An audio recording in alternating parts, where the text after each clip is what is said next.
While The Prince contains insights that can be applied by politicians for positive leadership, it's important to note that the book has also been used to justify unethical and tyrannical behavior throughout history.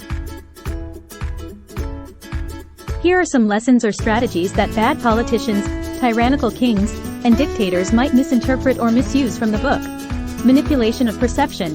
Machiavelli's advice on maintaining a positive public image and controlling the narrative can be misused to manipulate public perception through propaganda, misinformation, and censorship.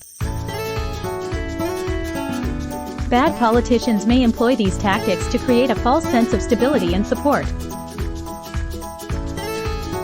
Machiavellian deception. The book suggests that leaders should sometimes use deceit to achieve their goals. Unethical leaders may take this as a license to lie, deceive, and manipulate the truth to their advantage, eroding trust in the process. Use of fear. Machiavelli's idea that it's better for a ruler to be feared than loved can be misinterpreted as an endorsement of excessive cruelty and oppression. Tyrannical leaders may use fear as a tool to suppress dissent and maintain control. Cultivating loyalty through patronage. The book discusses rewarding loyal subjects to secure their support. Bad politicians might exploit this concept to create a network of supporters through favors, patronage, and cronyism, resulting in corruption and lack of meritocracy. Divide and conquer. The strategy of pitting factions against each other to weaken opposition is another tactic that can be abused by leaders seeking to maintain power through manipulation and division.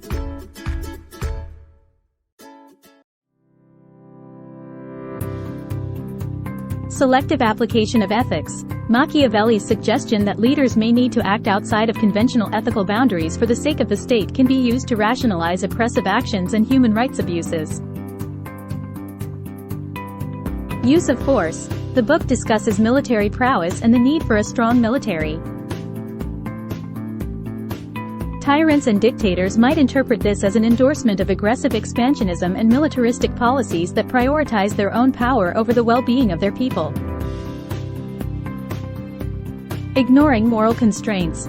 Leaders with unethical intentions might misinterpret the book's advice to disregard moral or ethical constraints, leading to a disregard for human rights, rule of law, and the well-being of the population. Suppressing dissent. The book's emphasis on maintaining stability and control could be misconstrued as justification for silencing political opponents, stifling free speech, and curtailing civil liberties to maintain a tight grip on power. Short-term thinking.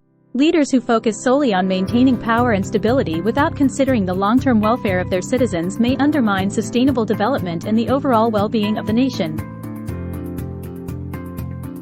It's crucial to recognize that these interpretations are skewed and misrepresent the full context of Machiavelli's work. The lessons from The Prince should be applied with a strong ethical framework and consideration for the principles of democracy, human rights, and the well-being of the population.